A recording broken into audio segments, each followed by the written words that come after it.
Halo semuanya, ada saya lagi Aryan Surya di sini, teman kamu, sahabat kamu dari Pagar Kehidupan.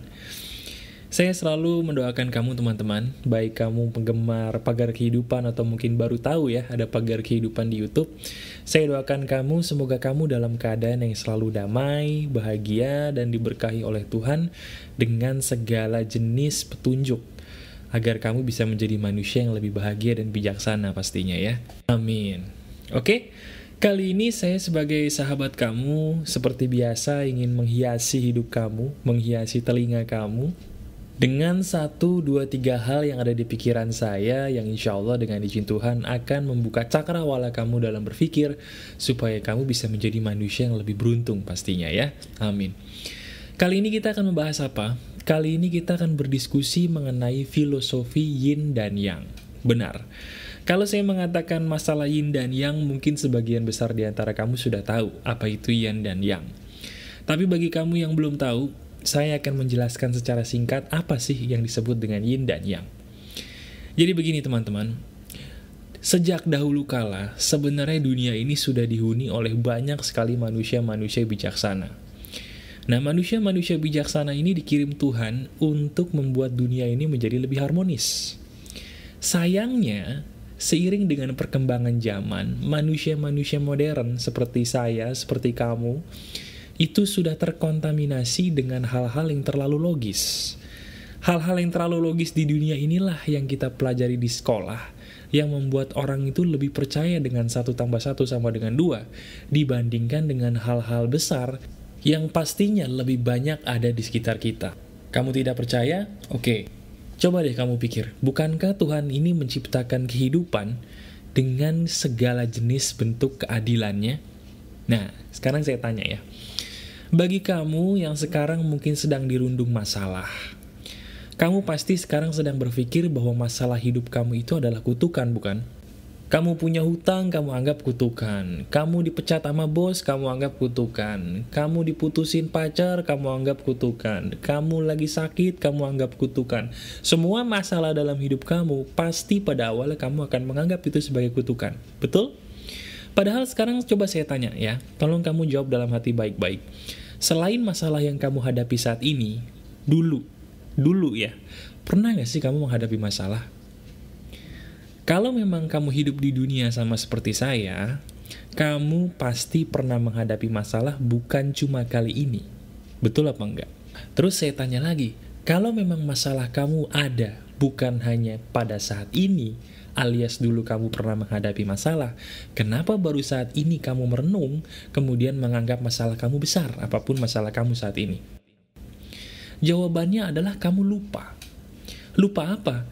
Lupa bahwa setiap masalah itu sebenarnya ada demi kemajuan kamu sendiri. Apa buktinya? Dari kita kecil, sebenarnya memang Tuhan itu sudah merencanakan masalah untuk terjadi, supaya kita bisa menjadi orang yang berdiri tegak. Contoh, kalau seandainya waktu kecil, kita tidak dikasih masalah terjatuh ketika berusaha belajar berjalan, bukankah kita tidak akan pernah bisa berjalan dengan tegak saat ini? Kalau misalnya kamu pernah dulu diputusin pacar berkali-kali sebelum kamu berhasil menemukan pasangan soulmate kamu, bukankah kalau kamu tidak pernah patah hati, kamu tidak pernah akan merasakan nikmatnya cinta sejati? Kalau kamu tidak pernah sedih, bukankah kamu tidak akan pernah merasakan seberapa nikmatnya kebahagiaan? Bahkan, sebenarnya kamu bisa merasakan nikmatnya manis, karena kamu pernah merasakan tidak enaknya sebuah rasa pahit. Betul apa enggak? Jadi intinya, memang Tuhan itu mengizinkan hal buruk terjadi dalam hidup kamu dan saya, supaya kamu bisa merasakan nikmatnya sebuah kebahagiaan dan juga sebuah kenikmatan. Kalau kamu gak pernah patah hati, kamu gak akan pernah merasakan nikmatnya hubungan yang langgeng. Kalau kamu tidak pernah ditusuk dari belakang sama teman kamu tidak akan pernah merasakan nikmatnya punya sahabat sejati. Kalau kamu tidak pernah merasakan dipecat, kamu tidak akan pernah punya rasa kepekaan untuk tidak memecat orang lain seandainya kamu punya pegawai. Apapun apapun yang diizinkan Tuhan untuk terjadi, sebenarnya itu ujung-ujungnya untuk kebaikan. Percaya atau enggak, itulah faktanya. Nah, coba sekarang saya ajak kamu untuk berpikir semua masalah yang dulu ya. Yang dulu mungkin pernah terjadi dalam hidup kamu. Masalah apapun itu cuman kamu dan Tuhan yang tahu. Sekarang kamu pikirkan masalah kamu yang paling berat, yang dulu pernah terjadi dalam hidup kamu, dan kamu sudah berhasil move on dari masalah itu. Kamu pikirkan masalah itu. Dan sekarang kamu pikirkan lagi, kira-kira ada nggak sih hikmah di balik itu semua? Contoh nih ya, mungkin bagi kamu yang pernah dulu disakiti sama pasangan kamu. Entah kamu diselingkuhi, entah kamu dikhianati, entah kamu dipukuli, entah mungkin kamu dilukai dengan luka yang berat dan perih oleh pasangan kamu. Sekarang kamu berpikir, bukankah dengan adanya peristiwa itu, kamu bisa menjadi orang yang lebih kuat dibandingkan orang lain?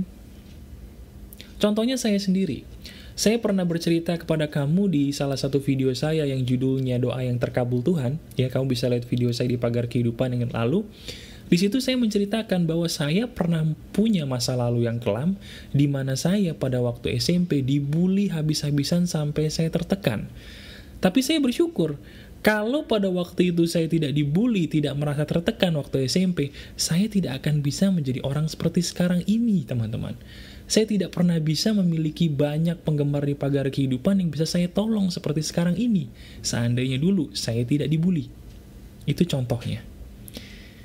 Jadi di balik rasa pahit, pasti ada hikmahnya supaya kita bisa merasakan rasa manis yang lebih manis. Saya justru kasihan kalau orang yang terlahir dalam kondisi sudah terlanjur nyaman, itu kasihan. Orang yang sudah terlahir dalam kondisi yang kaya raya, itu kasihan. Dia nggak bisa mengerti gimana susahnya mencari uang. Sehingga dia tidak punya kepekaan sepeka orang yang mungkin pernah tidak punya uang terhadap uang. Bagi orang yang mungkin nikahnya hanya dijodohi, tidak pernah pacaran, tidak pernah patah hati, itu kasihan. Karena dia tidak mengerti cinta itu apa sih? Betul nggak? Bagi orang yang mungkin tidak pernah dikecewakan oleh orang lain, oleh sahabatnya sendiri, dia tidak akan pernah mengerti apa sih yang namanya sahabat itu? Apa sih yang namanya pertemanan itu? Jadi di balik setiap masalah yang ada dalam hidup kamu, dalam hidup saya, itu sebenarnya menempa kamu menjadi orang yang lebih bahagia. Sekarang saya tanya ya, makanan kesukaan kamu apa? Sekarang anggap saja kamu sama seperti saya. Makanan kesukaan saya, kalau saya sih lebih suka pizza. Wih, pizza ya. Saya menganggap bahwa pizza Domino itu lebih enak daripada Pizza Hut. Kamu setuju apa enggak? Ya. Nah, pertanyaannya, dari mana saya bisa tahu pizza Domino itu lebih enak daripada Pizza Hut? Jawabannya, karena saya pernah merasakan keduanya, bukan? Sama seperti kamu. Mungkin kamu yang suka buah. Anggap saja kamu sekarang suka jeruk. Jeruk apa yang paling kamu suka? Nah, seandainya ceritanya kamu suka dengan jeruk Bali. Kamu tahu dari mana bahwa jeruk Bali itu enak? Karena kamu pernah merasakan jeruk lain selain jeruk Bali, bukan? Sehingga kamu bisa tahu bahwa jeruk Bali yang paling enak buat gue. Karena gue pernah nyobain jeruk selain jeruk Bali. Sama seperti kehidupan. Kamu tidak akan pernah bisa merasakan cinta sejati itu seperti apa, contohnya, sebelum kamu pernah patah hati berkali-kali. Kamu tidak akan pernah bisa merasakan nikmatnya punya uang kalau kamu belum pernah merasakan kekurangan uang. Kamu tidak akan pernah merasakan nikmatnya rasa manis kalau kamu belum pernah merasakan tidak enaknya rasa pahit. Kamu tidak akan pernah merasakan nikmatnya perasaan lapang kalau kamu tidak pernah tertekan. Itulah filosofi yin dan yang, di mana setiap keburukan pasti ujung-ujungnya untuk menciptakan keseimbangan dalam hidup kamu setiap saat. Nah, sekarang prakteknya saya minta kepada kamu adalah kamu sadari bahwa setiap masalah yang ada dalam hidup kamu itu punya tujuan. Tujuannya adalah membawa kamu menjadi manusia yang lebih baik. Saya tidak tahu masalah kamu sekarang apa. Saya hanya berani jamin kalau kamu tetap mau maju, mau move on, mau melangkah, tunggu beberapa saat ke depan, kamu lihat lagi ke belakang. Pasti kamu akan tertawa. Loh kok bisa tertawa tuh mas bro? Tertawa karena kamu menyadari bahwa ternyata apa yang saya bilang benar. Bahwa apa yang saya bilang bahwa setiap kejadian buruk itu adalah untuk kebaikan kamu di masa depan, ternyata benar. Kamu akan tertawa, ternyata kamu menyadari, kalau dulu gue tidak mengalami hal buruk itu, mungkin sekarang gue nggak berada di tempat yang sebaik ini. Karena kamu sekarang bisa berdiri tegak dimanapun kamu sekarang, itu karena adanya hal-hal buruk di masa lalu. Dan segala hal buruk yang terjadi di masa lalu kamu, itu sudah diizinkan Tuhan untuk terjadi. Dan setiap segala sesuatu yang diizinkan Tuhan, itu pasti tujuan akhirnya, itu pasti baik. Nah sekarang prakteknya adalah sederhana. Prakteknya ini mulia ya, tolong kamu praktekkan. Saya yakin kamu sama seperti saya, pasti punya masalah tersendiri, betul nggak? Sekarang tinggal kamu menemukan apa ya yang bisa gue bagikan kepada orang lain dengan masalah yang gue miliki di masa lalu atau masa kini. Kalau kamu pernah mengalami trauma buruk, rubah trauma itu menjadi berkah dengan cara kamu memberikan manfaat kepada orang lain, supaya orang lain itu tidak mengalami trauma seburuk kamu. Kalau kamu mungkin pernah diperkosa di masa lalu, mohon maaf. Kamu pikirkan gimana ya caranya supaya tidak ada wanita yang diperkosa seperti masa lalu gue. Jadi kan itu berkah. Kalau mungkin kamu pernah dibully di masa lalu, dipukulin di masa lalu, kamu pikirkan bagaimana ya caranya supaya nggak ada lagi anak-anak yang dibully dan dipukulin kayak gue di masa lalu. Kalau mungkin kamu pernah jadi orang susah, kamu sekarang jadi orang susah, jadi punya orang yang kena hutang lintah darat. Kamu pikirin gimana ya caranya supaya gue bisa mencegah orang-orang tidak kena lintah darat dan sebagainya. Jadikan setiap masalah kamu sebagai berkah dengan cara kamu menolong orang lain supaya orang lain dalam tanda kutip tidak sesial kamu di masa lalu. Ingat, ketika kamu memberikan berkah kepada orang lain, maka yang untung adalah kamu sendiri sebagai pelakunya. Seperti yang saya bilang di video yang lalu, kalau kamu mau ditolong oleh Tuhan dengan pertolongan yang besar, tolong dulu orang lain. Karena pertolongan Tuhan ada pada pertolongan orang lain yang kamu tolong terlebih dahulu. Oke? Intinya, saya ingin kamu menjadi orang yang punya berkah bagi orang-orang di sekitar kamu. Jadilah seperti lilin yang menerangi manusia di saat gelap itu melanda manusia.